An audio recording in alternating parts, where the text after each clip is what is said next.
This week I want to talk a little bit about fuel pumps. Now, if your car happens to be an older vehicle that has a carburetor on it, you've typically got a mechanical fuel pump on those vehicles located under the hood, driven mechanically off the engine. They develop 4 to 7 or 8 psi as a rule. They're pretty inexpensive to replace. In some cases you have to remove accessories to get at them.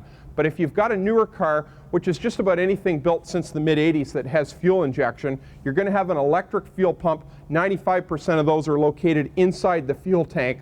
Now, this one that we have here today is off a 1985 Chrysler vehicle, and the pump is located, as I said, inside the fuel tank. You have to be careful taking these out and guide them out so you don't damage them. And there it comes. There's what it looks like.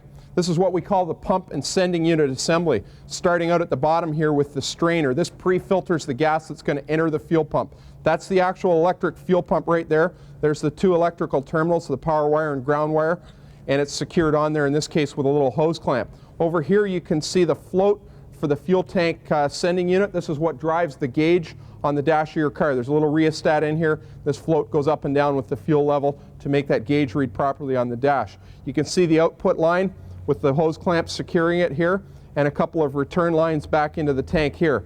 There's the O-ring that seals it, this neoprene O-ring right here, and a couple of tabs to locate it, and there's a lock ring or cam that locks this into the tank.